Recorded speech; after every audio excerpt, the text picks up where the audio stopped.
참고하시겠습니다. 23절입니다. 23절. 골로새서 2장 16절부터 23절 시작. 그러므로 먹고 마시는 것과 절기나 초하루나 안식일을 이유로 누구든지 너희를 비판하지 못하게 하라. 이것들은 장래일의 그림자이나 몸은 그리스도의 것이니라. 아무도 꾸며낸 겸손과 천사 숭배를 이유로 너희를 정죄하지 못하게 하라. 그가 그 본 것에 의지하여 그 육신의 생각을 따라 헛되이 과정하고 머리를 붙들지 아니하는지라. 온 몸이 머리로 말미암아 마디와 힘줄로 공급함을 받고 연합하여 하나님이 자라게 하심으로 자라나느니라. 너희가 세상의 초등학문에서 그리스도와 함께 죽었거든 세상이 사는 것과 같이 규례에 순종하느냐. 곧 붙잡지도 말고 거지도 말고 만지지도 말라는 것이니 이 모든 것은 한때 쓰이고는 없어지리라. 사람의 명령과 가르침을 따르느냐. 이런 것들은 자의적 숭배와 겸손과 몸을 괴롭게 하는 데는 지혜 있는 모양이나 오직 육체에 따르는 것을 금하는 데는 조금도 유익이 없느니라. 아멘. 할렐루야. 6절 2장 6절 시작. 그러므로 너희가 그리스도 예수를 주로 받았으니 그 안에서 행하되. 자, 6절에서도 그러므로, 그 다음에 오늘 본문의 16절에서도 그러므로. 지금 바울이 말하고자 하는 내용이 어떻다는 거죠? 많다는 거예요. 그러므로. 자, 지금 골로새 교회의 신앙적, 영적 상태를 보니까 칭찬할 부분도 있지만 또 책망받을 부분도 있어요. 근데 책망받을 부분에 대해서 지금 이 바울은 강조하고 싶은 거예요. 그런데 초대교회 당시에 공통적으로 그 각 교회들마다 어떤 어려움들이 있었느냐 하면 거짓 선지자들, 영지주의자들, 그 다음에 손할례당, 고행주의자들, 여러 부류의 정통 기독교를 비방하고 반대하는 세력들이 교회 안에 있었습니다. 그러니까 그런 사람들로부터 교회 성도들이 뭘 받고 있어요? 위협을 받고 유혹을 받고 있다는 거예요. 그러면 그 유혹받는 성도들을 어떻게 해야 될 필요성이 있죠? 바로 세워야 될 필요성을 바울은 매우 강력하게 인식하고 있다는 거예요. 왜? 지금 비록 감옥에 갇혀 있지만 그 필요성이 언제 어느 때보다 더 중요시 여겨지기 때문에 자꾸 반복해서 그것을 이야기하고 싶은 거예요. 잘하고 있는데 이런 것이 부족하고 이런 것이 부족하더라. 근데 결론은 뭐세요? 결론은 지금 골로새 교회 성도들이나 에베소 교회 성도들이나 데살로니가 교회 성도들이나 뭐가 문제일까요? 육체와 영혼의 문제예요. 그런데 골로새 교회는 어디에 더 신경을 쓰고 있다는 걸까요? 육체에 더 신경을 쓰고 있는 거예요. 우리 자신들은 어때요? 아무리 영혼에 관심을 가지고 있다고 하지만 실제로는 육체에 관심이 많은 거예요. 솔직히 앞에 있는 저한테 하지 말고 스스로한테 물어봐요. 너 육체에 관심 많냐? 영혼에 관심 많냐? 스스로 시작. 많은 시간 필요 없어요. 다 물어봤죠? 근데 뭐라고 답을 해? 자신이. 솔직히 육체에 더 관심이 있다고. 골로새 교회 성도들도 그렇게 답을 한 거예요. 그럼 어떻게 해야 되느냐? 자, 지난주 마지막 절 15절에 뭐라고 그랬죠? 십자가로 그들을 어떻게 했다고요? 이기셨다. 왜? 주님이 그걸 위해서 이 땅에 오셨으니까. 뭐로 사는?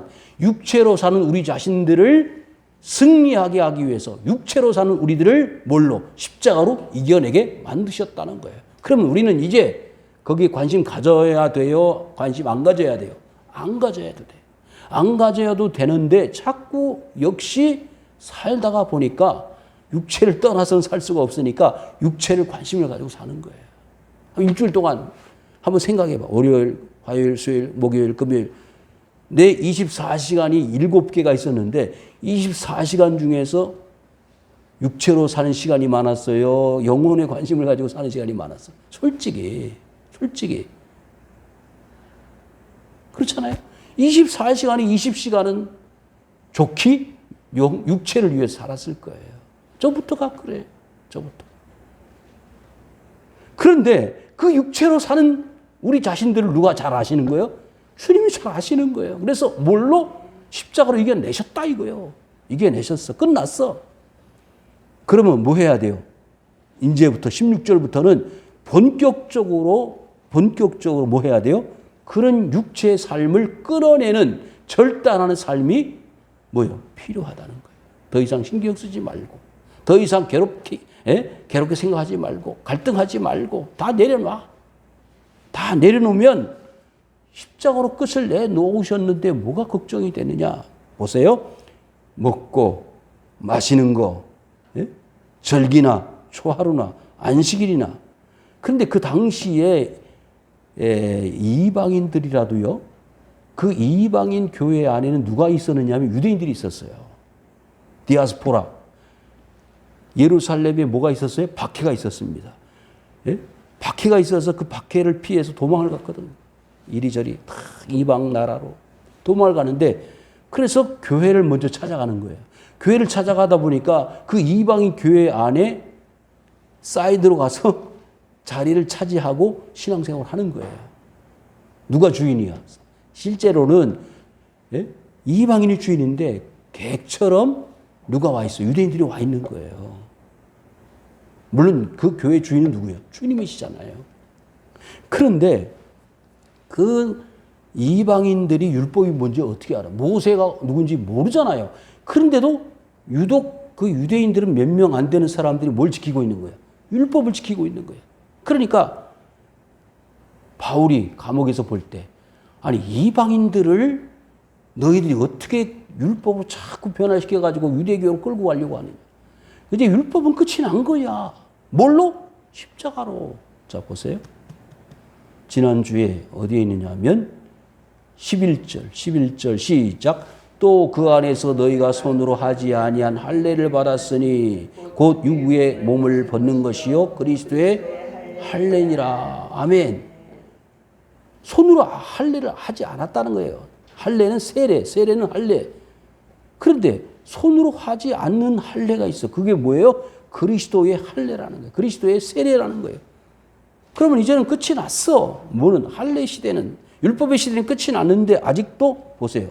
먹고 마시는 거, 절기, 초하루. 이게 무슨 이야기냐 하면 자, 절기는 뭘까요? 유월절, 초실절, 장막절. 그 다음에 초하루는요.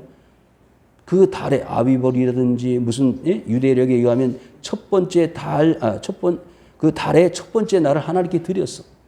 그리고 안식일, 마지막 날, 그리고 먹는 거 마시는 거. 그러면 이 유대인들이 율법주의에 사로잡혀 사는 사람들은 뭐가 많을까? 지켜야 될 게 많아요, 적어요? 많습니다.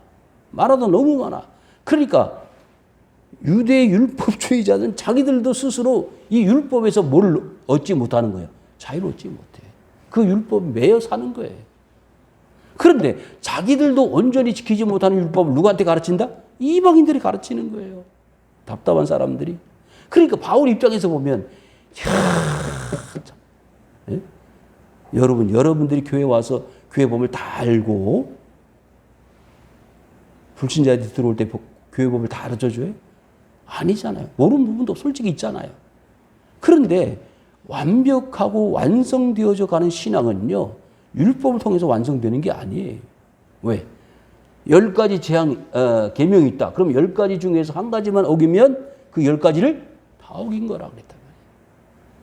여호와 이름을 망령되이 끊지 말아라. 다른 신을 섬기지 말아라. 우상을 만들지 말아라. 안식일을 기억하여 거룩히 지켜라. 내 부모를 공경하라. 뭐 10가지 계명이 있는데 그 10가지 계명만 있습니까? 지금 말한 대로 이런 여러 가지 율법적인 조항들이 너무 많아. 365날 중에서 하루에 한 가지만 지켜도 다 못 지키는 율법적 조항들이 있었는데 뭐라 그래요? 누구든지 그런 것 때문에 누구든지 너희를 어떻게 하라고요? 비판하지 못하게 하라. 왜? 이제는 예수님이 그 십자가로 다 이겨내 주셨는데 왜 그걸 가지고 너희들이 비판을 받아야 되느냐? 아니다. 신경 쓰지 마라. 이것들은 장래일이 뭐라고요? 그림자라. 이게 그림자. 네? 여러분 이게 종이잖아요. 그럼 이게 실체지 그림자는 아니잖아요. 그런데 실체가 있으면 그림자를 보고 실제라고 말하지 않잖아요. 실제가 있는데. 여러분 율법은 장차 오실 누구? 메시아 그리스도에 대한 뭐라고요? 그림자예요. 그럼 그림자 보고 야 진짜다 그렇게 말하는 사람 어디 있어? 그림자는 뭐가 올 때까지 실체가 오기까지 가상적으로 보여지는 걸 뿐입니다. 그럼 실제가 왔으면 뭐를 더 우선해야 될까요? 실제를 더 우선해야지. 이해되셨어요?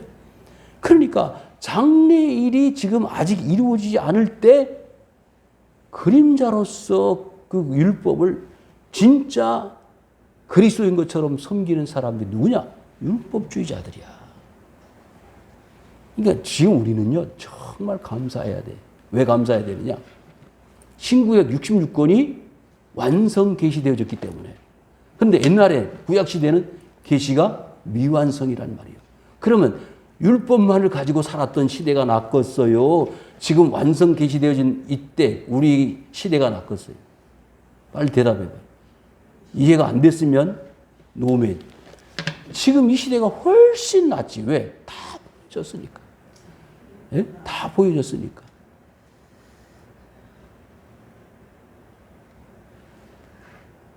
근데 설교는요. 다음 주에 똑같은 설교를 또 해도 잘 몰라. 장래일에 뭐라고요? 그림자라니까 그림자.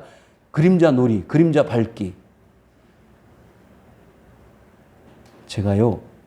저녁에 이렇게 그 팔당대교 밑에 이렇게 운동하는 코스가 있는데 가로등이 쭉 켜 있어요. 근데 쭉 가면은 앞에 가로등이 비쳐요. 그죠? 그러면 뒤에 그림자가 나타나요. 그러면 그 그림자가 없어지기 전에 저 앞에 또 가로등이 또 와. 그죠? 그럼 그림자가 몇 개가 돼? 2개가 되는 거예요. 그림자가 2개예요. 근데 그게 2개가 10개가 돼도 그림자는 그림자이지. 나는 여기 서 가는 거지. 그렇잖아요? 아무리 그림자가 많다고 해서 그게 나 자신은 아니잖아요. 그러니까 율법을 보여주고 모세를 보여주고 안식일을 보여주고 예? 유월절을 보여주고 장막절을 보여줘도 그거는 진짜 예수님이에요? 아니요. 아니요. 그런데 그게 전부 예수님이야 이렇게 바라보는 거하고 똑같아. 그림자예요. 그러니까 우리는 이렇게 쉽게 이해를 하지만 유대교인들은요. 지금도 저 예루살렘에 가면은 예루살렘 성전에 그 예? 벽에 와서 막 머리를 찧어요. 그 까만 옷을 입고 머리를 따가지고 보셨죠? 예? 남자들이 머리 따고 뭐 까만 모자 쓰고 까만 옷 입고 와서 막 이렇게 머리를 찌면서 그 율법을 외워. 율법을 외워. 안 보신 분들은 한번 잘 보세요. 계속 그 율법을 외우는 거예요. 왜? 율법적인 삶을 살려고요. 그래 100% 지켜야 뭘 받는다고 생각하는 거예요. 구원을 받는다고 생각하는 거예요. 얼마나 힘들어. 얼마나 피곤해. 아무도 꾸며낸 겸손과 천사 숭배를 이유로 너희를 정죄하지 못하게 하라. 그랬어요. 예? 꾸며낸 겸손이라고 그랬어요. 그러니까 바리새인들은 시장에서 손을 들고 기도한다 그랬죠. 일주일에 2번씩 금식을 한다 그랬잖아요. 그게 전부 꾸며낸 겸손이에요. 율법주의자들이 행하는 거예요. 천사 숭배. 히브리서 1장에도 나옵니다. 그러니까 초대교회 당시에는요. 이런 그릇된 가르침과 교훈이 너무 많았어요. 오늘날 이 시대도 마찬가지지만요. 그러니까 역사 이래의 모든 세상에는요. 모든 시대에는 뭐가 있다? 이런 잘못되어진 삐뚤어진 예? 가르침과 교훈들이 많다 적다? 많다는 거예요. 그럼 뭘 지켜가기 어려울까? 바른 신앙과 믿음을 지켜가기가 어렵습니다. 그런데 문제는 우리는 항상 하나님의 인도하심을 받는 사람들이라면 우리는 어떤 길로 갈 수 있다? 바른 길로 갈 수 있다는 거예요. 여러분들 정말 감사하게 생각하셔야 돼요. 왜? 바른 종 밑에서 바른 교훈을 받고 바른 교육을 받고 바른 길로 갈 수 있기 때문에. 아멘. 네? 아멘. 크게 하세요. 자, 천사 숭배는 뭐냐면 천사가 영적인 존재예요. 네? 사람하고 틀려. 영적 존재는요, 하나님보다는 못하고 사람보다는 조금 나아요. 그렇지만 그 천사 존재의 이유는 뭐죠? 우리 믿는 자들을 뭐 하라고? 서빙하라고 여진 존재가 천사예요. 히브리 1장을 잘 보세요. 나중에 집에 가셔서. 근데 그때 당시에는요, 이 천사를 숭배하다 보니까 그리스도보다 천사를 또 앞장 세우는 거예요. 왜? 그리스도는 누구야? 사람이니까. 그리스도는 사람이잖아요. 근데 하나님이라는 걸 몰라. 인정을 안 해. 유대인들은. 그러니까 천사보다 예수님을 밑에다 놓은 거예요. 이것을 누가? 히브리서 기자는 바울이라고 우리가 통상적으로 아는데 얼마나 안타까우냐면 그리스도가 천사보다 못하다. 이건 말도 안 되는 거예요. 그런데 천사를 숭배하고 있어요. 유대인들이 대부분 천사 숭배나 꾸며낸 겸손으로 누구를? 믿는 우리들을, 골로새 교회 성도들을, 우리 자신들을 뭐하지 못하도록, 정죄하지 못하도록. 이건 하나님의 말씀이에요. 자꾸 사람들을 보고, 환경을 보면 이런 것들이 어때요? 이해가 안 되는 거예요. 그래서 뭐라 그러죠? 그가 그 본 곳에 의지하여 그 육신의 생각을 따라 헛되이 뭐한다? 과장한다 그랬어요. 그러니까 신천지가 뭐예요? 과장하는 사람들이에요. 거짓말하는 사람들이요. 예? 이만희 교주가 그때 그 국민들 앞에 담화할 때 보셨죠? 정신도 온전하시지 못해가지고 무슨 내용을 읽고 있는지조차 모르니까 옆에 비서가 와가지고 이렇게 얘기하라고 이렇게 얘기하라고 자꾸 얘기하잖아요. 이제 내일 모레 그분도 가실 거예요. 그분이 제일 큰 문제는 뭔지 아세요? 영생불사 스스로가 무너뜨리고 갑니다. 왜? 자기는 영원히 살아야 되는데 영원히 못 살면 어떻게 해요? 책임을 져야지. 거짓말했다는 것을. 이해돼요? 그러니까 헛되이 과장을 하고 거짓말을 해가지고 기존의 그리스도인들을 포함한 모든 불신자들 끌어모았어. 여러분 그 신천지에 보세요. 그 엄청난 교회당, 그들이 말하는 교회당이요. 겉에 드러난 교회 건물만 있는 게 아니에요. 엄청난 재력을 가지고 뭐 복음방, 무슨 방, 방들을 지금도 겉으로 표면적으로는 다 못하게 막고 집합 금지를 시켰기 때문에 못 모이는데 음성적으로 모일 거예요. 음성적으로 보이지 않게, 모르게. 왜? 거짓말을 하는데 그 거짓말에 넘어간 사람들이요. 아직까지도 그 거짓말의 논리에 빠져 있는 사람들이 얼마나 많은지. 한 3, 40만 명 정도 된다는데 정확한 숫자는 모릅니다. 과장되고 헛되이 뭐라고요? 육신의 생각이에요. 그건 누구의 생각일까? 이만희 교주의 생각이에요. 사람의 생각입니다. 과장된 것입니다. 그런데도 사람들이 쫓아가요. 머리를 붙들지 아니하는 자라 그랬어요. 응? 뭐를 붙들어야 돼? 머리는 뭐예요? 그리스도입니다. 교회의 머리는 그리스도. 이것은요 고린도 전서에도 나타나 있죠. 사도 바울의 가르침과 교훈이기 때문에 똑같은 차원에서 골로새 교회 성도들도 가장 중요한 뭐예요? 헤드쿼터, 머리를 붙들어라. 그리스도를 붙들어라. 온 몸이 어디서부터? 머리로부터 마디와 힘줄로 공급함을 받고 연합하여 하나님이 자라게 하심으로 자라나느니라. 보세요. 바울은 심었고 아볼로는 뭘 주었다? 물을 주었다 이거예요. 그런데 자라나게 하시는 분은 하나님이시더라 이거예요. 바울도 대단하고 아볼로도 대단해. 그런데 그거는 사실 아무것도 아니야. 왜? 물만 주고 씨만 뿌렸지. 안 자라나면 뭔 소용이 있어? 자라나게 하시는 것은 하나님이시. 여러분의 신앙이 매 똑같으면 무슨 소용이 있어? 자라나야지. 자라나게 하시는 건 하나님이십니다. 그런데 골로새 교회 성도들이, 자, 다시 6절.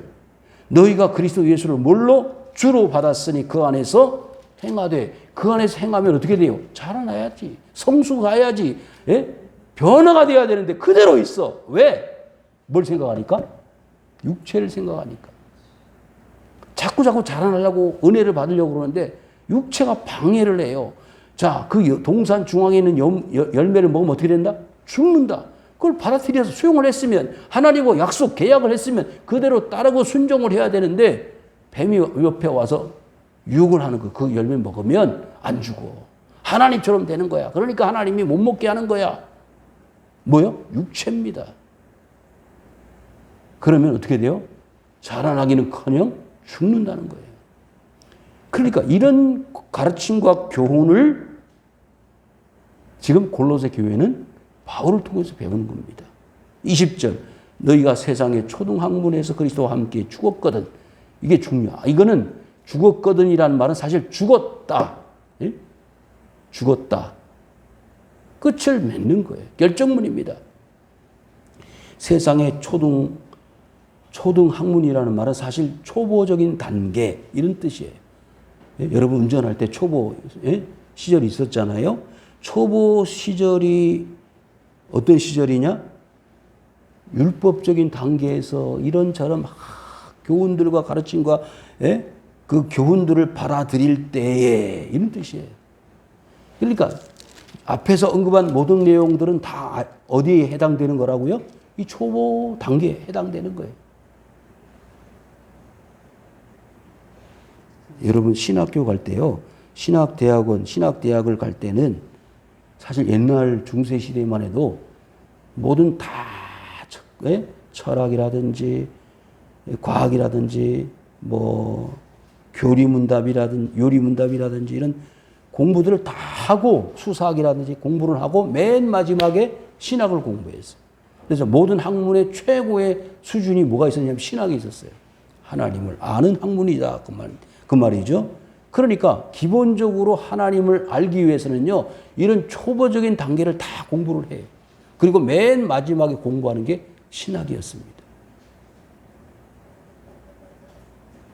그런데 이런 초보적인 단계에서 머무르고 실제로 배워야 될 하나님에 대해서는 문외한이에요. 전혀 모르는 거예요. 초보 단계에서 다 만족하고 있어요. 율법을 지키면 돼. 예? 손할래당 몸에다가 여러분 그 당시에 고행주의자들이 있었습니다. 그 다음에 금욕주의자들이 있었어요. 금욕주의자들이라는 말은요. 결혼도 하지 않고 음식도 잘 안 먹고 겨우 생명을 보존할 수 있을 만큼의 음식만 섭취를 하고 고행을 하면서 사는 거예요. 그게 신앙의 최고 위치에 있다. 고행주의자들이 있었습니다. 그런데 그것이 신앙의 전부가 아니라는 사실을 모르는 거예요. 여러분, 그 당시에는요, 중세시대, 여러분 아시다시피 중세시대는 뭐가 발달했느냐면, 뭐가 발달했어요? 수도원이 발달했어요. 수도원. 교회 안에서 프랜시스나 뭐 이런 위대한 인물들도 많이 나왔지만은 사람들이 모이다 보니까 뭐가 많이 있을까요? 부정부패가 많아요. 콘스탄티누스 황제 때는 기독교를 국교로 할 정도로 이 기독교가 왕성했습니다. 그러니까 공무원이 되기 위해서 전부 기독교를 받아들여야 됐어요. 그 정도로 기독교가 왕성을 했는데 그러다 보니까 중세시대에 어떤 일들이 벌어졌죠? 면죄부 판매 사건, 교황 우호설, 마리아 숭배 사상. 교회가 너무 힘이 강대지다 보니까 이게 말도 안 되는 교리와 가르침으로 교황이 신성을 가진 힘의 존재자로 세워지는 거예요. 그래서 옛날에는요, 왕을 세우려면 누구한테 허락 맡아야 된다고 그랬죠? 교황이 허락을 해야 돼. 그래서 교황이 허락하지 않으면 왕도 세울 수가 없어요. 모든 나라의 결정권은, 최고의 결정권은 누구한테 있다? 교황한테 있어요. 이제 이러다 보니까 기독교가 날로 면죄부 판매라든지 이런 불법을 행하고 교회가 타락을 하기 시작하면서 거기에 염증을 느낀 사람이 어디로 들어가느냐? 수도원으로 들어갔어요. 그래서 수도원에서 열심히 말씀 보고 기도하고 노동하고 이런 사람들이 이제 생겨나게 되어졌는데, 그러면서 이런 고행주의도 나오고 또 하나님과의 영적 연합, 합일체, 이런 신비주의자들이 많이 나오기 시작을 했습니다. 사람 보고 믿는 생활은 이제 더 이상 싫다. 이제 1대1로 하나님과 만나자. 그러면서 종교 개혁이 일어났습니다. 1500년도, 1516세기에 종교 개혁이 일어났죠. 마틴 루터나 깔빈이나 스빙글리 같은 사람들이 성경 말씀으로 돌아가야 된다. 그래서 이제 종교 개혁이 일어났습니다. 제가 왜 이 말씀 드리냐면, 그런 세상적인 기준과 판단에 의하면 그것은 어디요? 초등학문이고. 초등학문이기 때문에 마지막에 뭐라고 그랬죠? 세상에 사는 것과 같이, 어찌하여 세상에 사는 것과 같이 규례에 순종하느냐, 세상의 것들을 따라가느냐. 아직도 그래서 붙잡지 말고 맛보지 말고 만지도 말라, 그런 이런 금지 조항에 연연해서 자유를 누리지 못하고 끌려다니는 피동적인 신앙생활을 하느냐. 그게 구약 율법주의의 맹점이라면 그것이 어디까지 왔느냐? 신약시대까지 온 거예요. 그래서 그런 신약시대의 과거적 율법시대의 삶을 사는 것을 바울은 통렬히 비판하고 있습니다. 율법 자체가 잘못이 아니에요. 그 율법 자체는 온전한 것이고 그리스도 예수를 깨닫게 하는 지름길이 되어질 수 있지만, 그 자체만을 가지고 그리스도 없이 산다면 그것은 어리석은 것이다. 뭐라고 그랬어요? 22절에 이 모든 것은 한때 쓰이고 없어지리라. 사람의 명령과 가르침을 따르느냐. 사람의 가르침이 교훈이에요.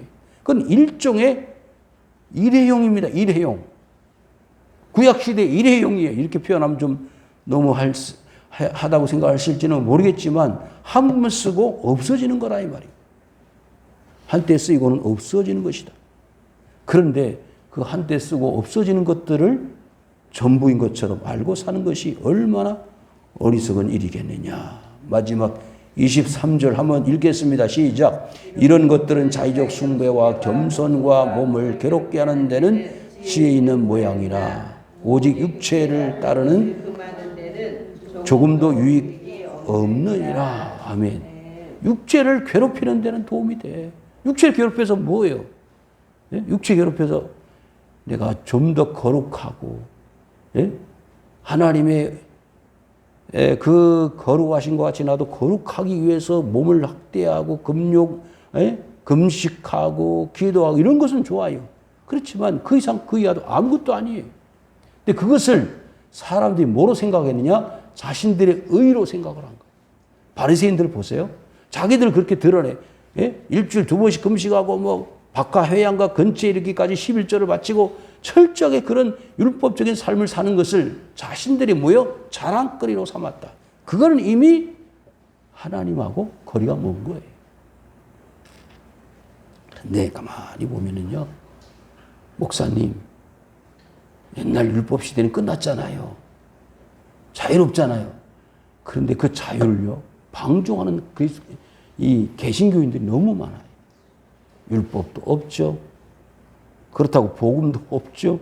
아무것도 없어. 그러면서 자기의 필요한 것만 선택을 해가지고 마치 최고의 그리스도인 양 위장하는 현대판 바리새인들이 있습니다. 저는 그게 제일 두려워요. 복음을 알았으면 괜찮아요. 몰라도. 율법은 몰라도. 그런데 율법은 없고요, 복음도 몰라. 그러면 들은 풍을 가지고 자기가 30년, 40년, 20년, 10년 신앙생활에 온 것이 마치 전부인 것처럼 생각하고 그 이상 그 이하도 받아들이지 않고 수용하지도 않아요. 가르쳐줘도 다 알아요. 이래버리는 그리스도인들이 너무 많습니다. 그 사람들은 차라리 율법주의자들보다 못해요. 너무 심한 표현인가요? 율법주의자들은 율법만을 그래도 최선을 다해서 지키려고 하지만 율법도 없고 복음도 안 지키는 의미도 모르는 사람들이 어디에 자리를 잡겠습니까? 그렇잖아요.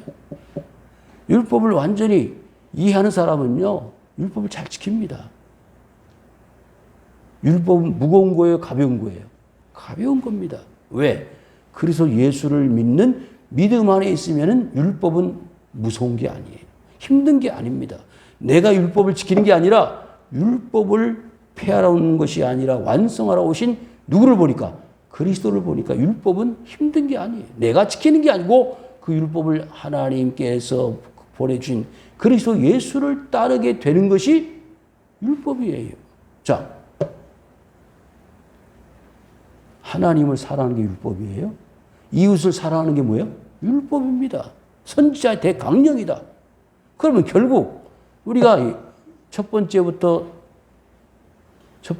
네 번째까지는 하나님께 대한 계명, 다섯 번째부터 10번째까지는 인간 사람에 대한 계명인데 그 계명 율법 자체를 잘 지키는 게 뭐예요? 사랑하는 거예요. 하나님 사랑, 이웃 사랑. 그렇잖아요? 그러니까 그리스도 예수의 은혜를 알고 누리는 사람은 그리스도의 사랑 안에서 뭐가 이루어진다? 율법이 저절로 이루어져 버려요.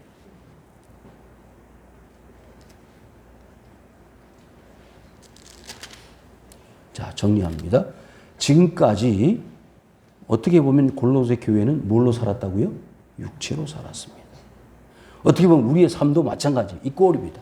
육체로 살아왔는데 이 육체적 삶을 사는 것이 어쩔 수는 없어요. 왜? 우리가 육체이기 때문에. 그렇지만